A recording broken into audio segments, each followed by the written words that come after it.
Yes sir, oo. Naa ko sa listahan, daghan kaayo mi nga naa sa listahan sa ICC. Nahibaw ko ana kay pag-abot na ko dito natingala ko nga nung sa sugod pwede pa ko mabisita kada adlaw.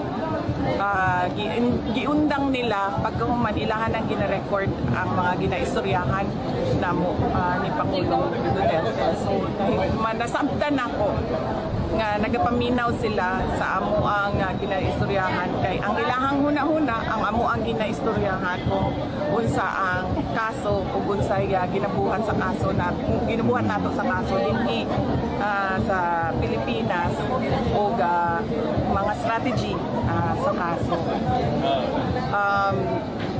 Dili lang ako, layo pa ang pangalan dito. Ang nauna nga mga pangalan dito mao kay Senator Bato de la Rosa, kay katong dating Chief Albayalde, ang katong dating Police General si Danao o Police General si Karamat.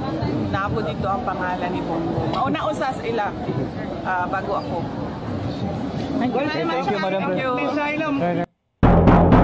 Ino ba tayo sabno si Vice President Sara Duterte, mga kabombo, nga napay nag-una sa iyahang pangan kuno. Nag-una kuno kang bunggo nga apel pod sa dakponon, mga kabombo. So atong balikan, naapil ang pangan ni Vice President Sara Duterte nga dakponon sa International Criminal Court ICC. Matod pa sa nigawas nga balita nga doon pay mga pangalan nga nag-una sa pangalan ni Vice President Sara Duterte.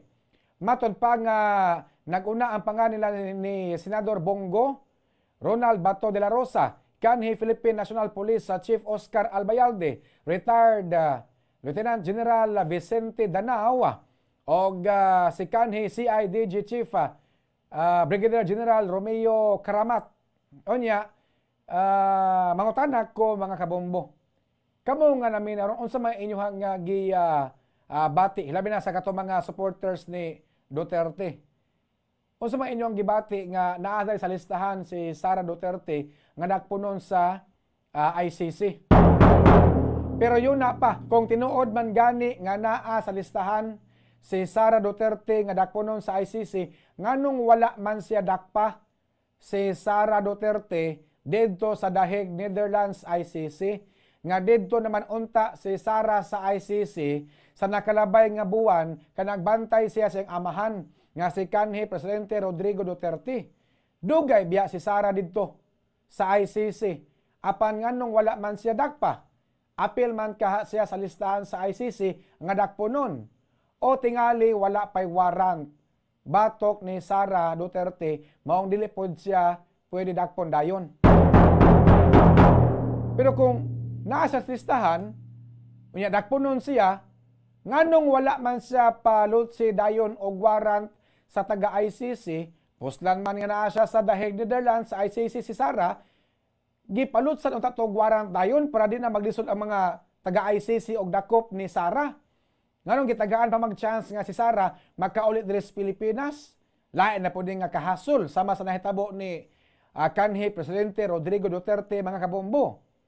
Nga dugay kayo ang nitabong dinagpanay gumikan kay kinahanglan pag dadon unta nga to sa Supreme Court mao ni mauna apan ang tao po nga gisugo ni Bongbong Marcos nga si katong chief sa CIDG, mga kabombo, si Torre, gidali gi-shortcut ang pagdakop ni kanhi Presidente Rodrigo Duterte kay aga sugo dapat ang misyon masakay gyud sa eroplano, mahatod gyud gato karon sa ICC, mga kabombo. Kung tinuod man gani nga nas listahan si Sara Duterte, nganong gitagaan pag-chance sa taga-ICC nga makabalik si Sara diri sa Pilipinas? Mabudlay, mahago ang taga-Interpol ana, ang taga-ICC og dinagpanay ni Sara og mao gay na nga naa siya sa listahan pero wala lutsi og warrant ngadto karon sa ICC nga unta na si Sara Duterte sa ilang tugkaran, mga kabombo. Pero nakabantay mo bisag gadigawas ang balita pag March nga apel si Sara nga dakponon sa ICC apan si Sara Duterte kampante ra kayo siya nga nagsuroy-suroy dito sa Dahig, Netherlands, ICC. So sa pipila ka mga semana, nakikhimamat pas mga OFWs dito mga kabombo. Bisa nakabalo siya nga, iya, naamang kuslistahan di ay, dakpunon man day ko. Pero wa siya mahadlok ba nga what if no?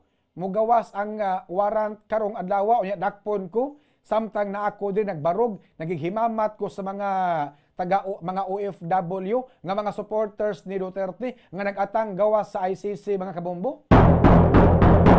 Muna nga usay makapangutan ako, tinuod ba kaha nga dakponon si Sara?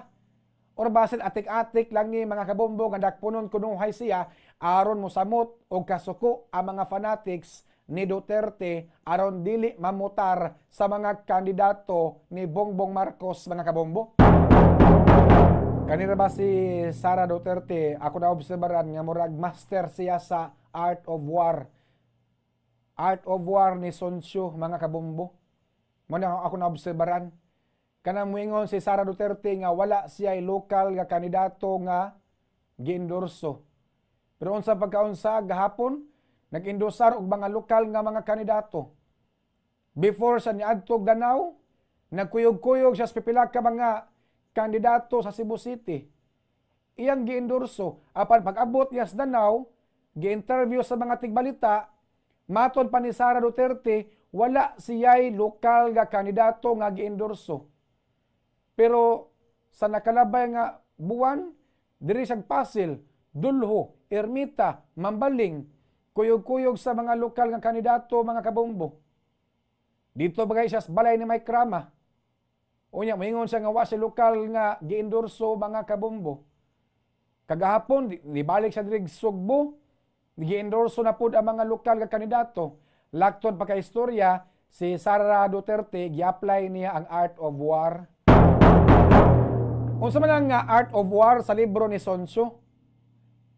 Sa ako nasabtan, basic kayo na sa iyahaga libro nga linglaha imong kontra, ilara imong kontra, lipata imong kontra. Kanabang mupagawas kag pamahayag, mupagawas kag istorya sa mga sakop sa media apan di na maog gyud imuhang nga buhaton. Ni pagawas kag pamahayag sa media aron makahibaw ang imong kontra kunuhay nga mao kuno na imong buhaton, pero ang tinuod di na mao. Ang imong tuyo di ay nga imo rang gilingla, ang imong kontra mga kabombo.